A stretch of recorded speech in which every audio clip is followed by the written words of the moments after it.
we managed to get the right video, which means that you saw Tyler not having much luck with Jenga.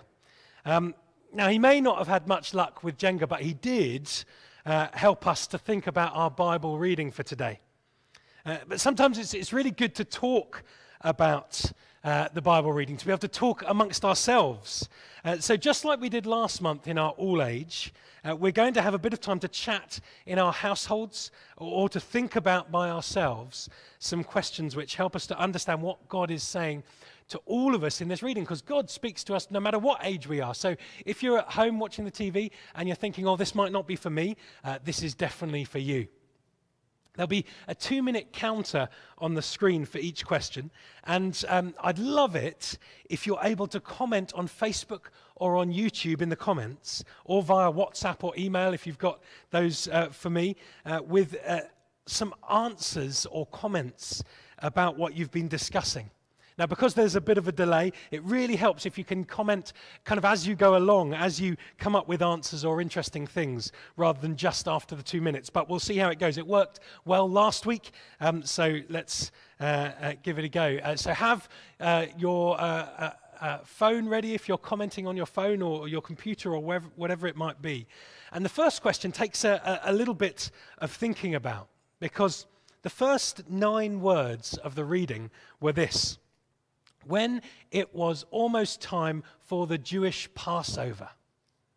And whenever the Bible gives us a time marker like that, it's always good to see if we can understand why it's there and whether it helps us understand the reading better. When it was almost time for the Jewish Passover. So the question is, what was the Passover all about?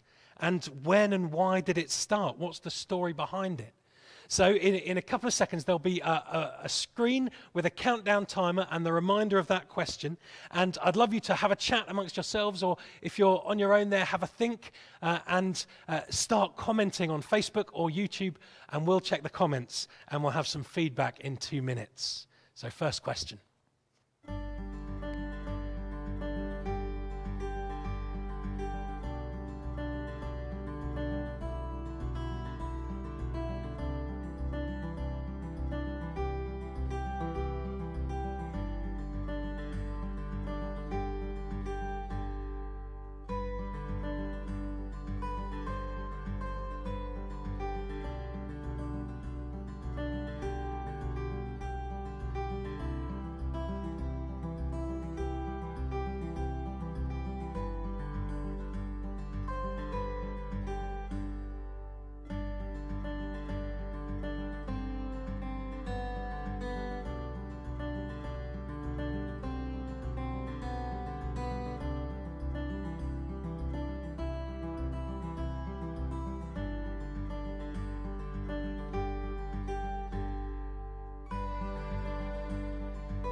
Wow, I wonder whether people got their brains in gears. What was the Passover all about?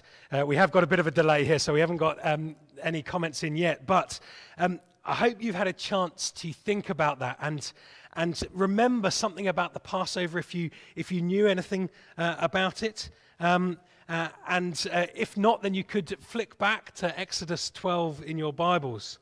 The Passover had all sorts of things involved in it.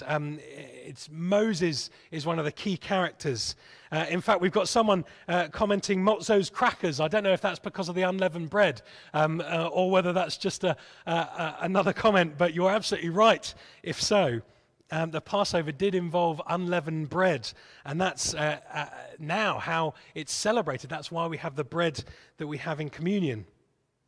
But to give you a bit of context, oh look, hang on, we're getting loads of comments in now. There are the celebrations of the Israelites leaving Egypt. The angel of death would pass the house if there was blood on the post of the door. Absolutely. And then the next comment, great, has elaborated on that blood. The Israelites had to sacrifice a lamb and use the blood to paint the doorposts so that the angel of the Lord would pass over them. It's a gripping, exciting story if you haven't read it in the Bible, or maybe you can see the film, The Prince of Egypt. It's a DreamWorks film all about Moses and the Passover.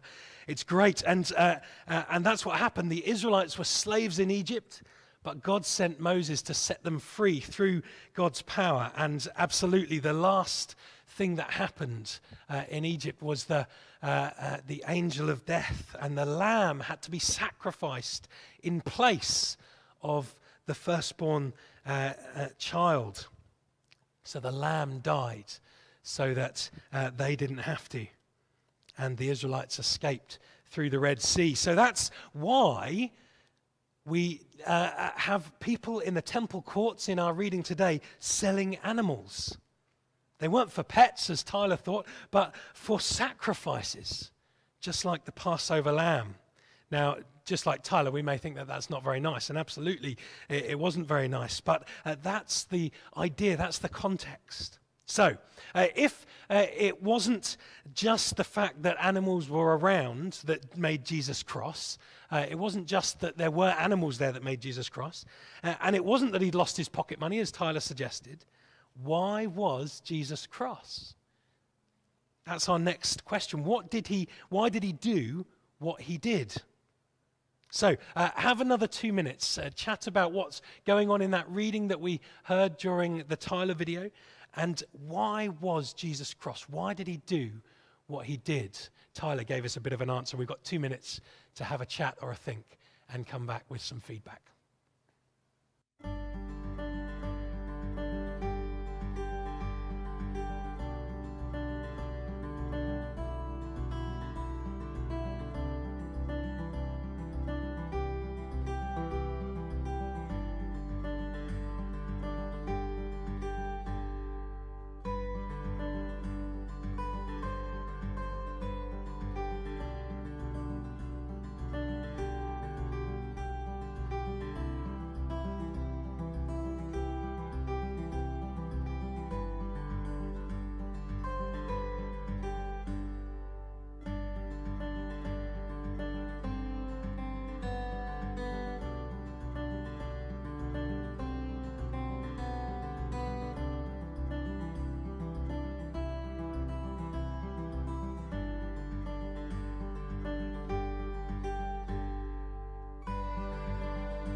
I keep on looking at the countdown timer on the YouTube feed, and I just realized it's 15 seconds behind, so you almost caught me off guard then, but I hope you had a good chance to chat about that question. Why did Jesus do what he did? We've had some answers in as well.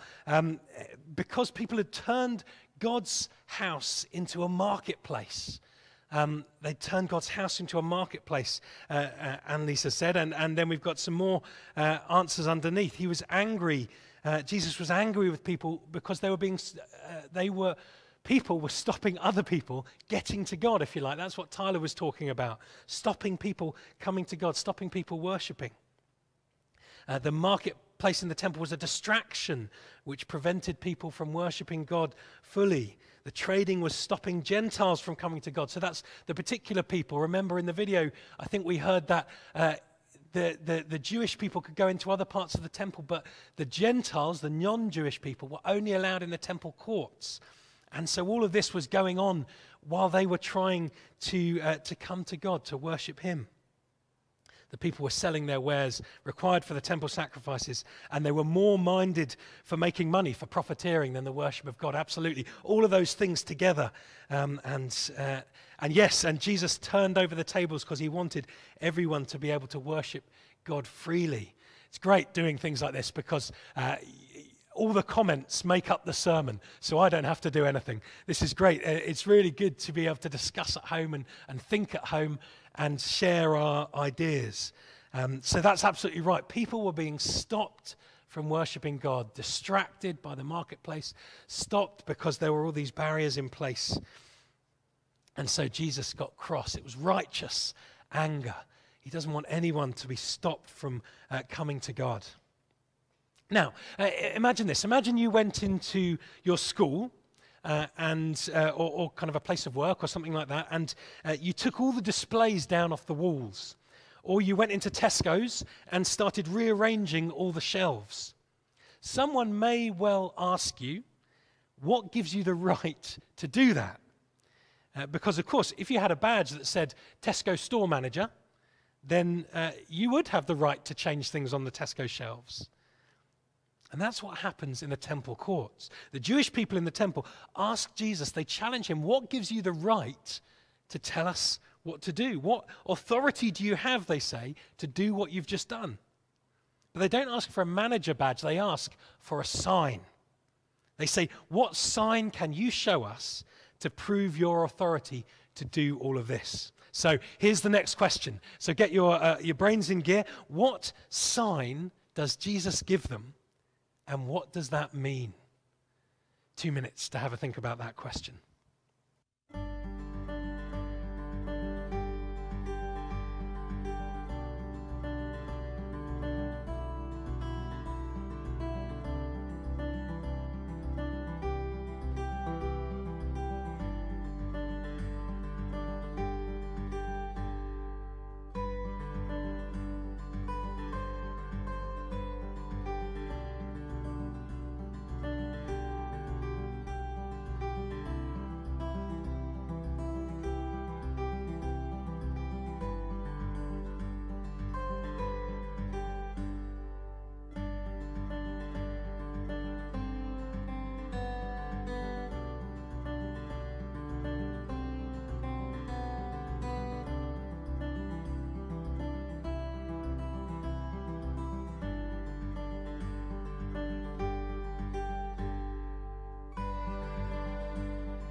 Fantastic. I hope you had a good chat or a good think about that. We've got a few comments coming in. I don't know if this is just my wife bailing me out or whether my children are answering these as well. But dying and coming back after 3 days. Jesus talks about his body, doesn't he? And we've got another comment in. Jesus calls his body the temple because people can worship through him. And he says he's going to destroy the temple and raise it again in 3 days. And so he's pointing towards, if his body is the temple, then he's pointing towards that time when the temple, his body, is killed, when he's crucified. And yet, after 3 days, he rises again. So Jesus is talking about himself. We've got some great comments coming in. The sign of his crucifixion, absolutely. He calls his body the temple because the Spirit of God lives in him. Great idea. Jesus is talking about himself, isn't he? That's what we're told. That's what John makes clear to us in the gospel. He's talking about the fact that he will die and that he will rise again 3 days later. And actually, this is key, isn't it? If that is true, if Jesus is the Son of God who dies and rises again, then that gives him the authority, doesn't it? It gives him the authority to change the temple. It gives him the authority to change what's on the shelves at Tesco's as well. But it also gives him the authority to teach us how to live our lives. Because actually, at times, we can be like the temple people and put things in the way of us or other people worshipping God. We can put things in the way of ourselves that stop us coming to God sometimes. And we can, as a church, do the same to others, even without knowing it. So that's our last question. It's an application question. It's always great to have an application question because it's the time to point the finger towards ourselves and say, how does this apply to us? The Bible, everything in the Bible applies to us in some way. So here's the question. What things do we do that could stop people from worshipping? Remember that worshipping isn't just going to church on a Sunday. Or what things could we do that stop us from coming to God? Have 2 minutes to chat or think about that. And don't forget to send any comments in.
Well, we've got some messages coming in, and I hope you had a good chat or a good think.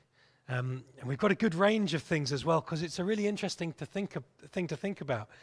We've had a message in on Facebook. National lockdown has closed our church building, which makes it harder for us, for others as well, to come to God. Now, that's a really interesting thing. And there are some things that happen that in some ways we can't help, and we have to think about how can we make sure that people can still come to God, still worship God at times like that. Really good thought there. And we've had a few others.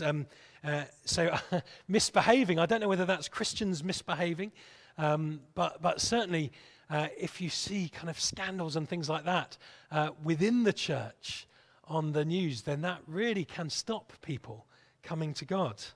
It can really not give people that idea from the song that we sang earlier, Shine, that we want to shine from the inside out so people can see and worship God.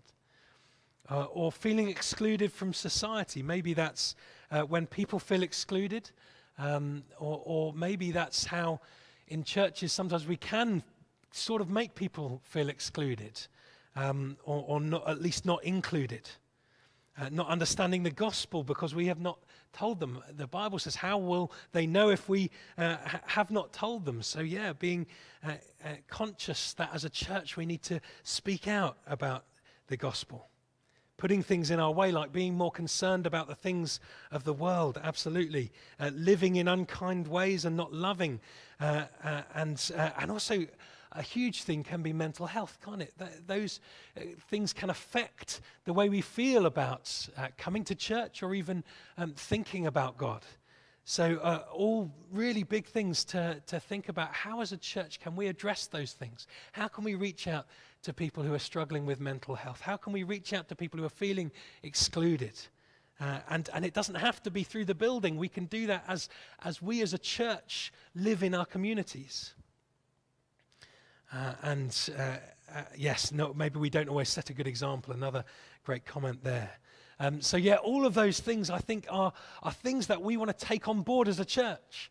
And in our work, in our schools, how can we help people feel included? How can we bring the gospel out to people so that they understand that Jesus is good news for all? And how can we make sure that we're not stopping people coming to church?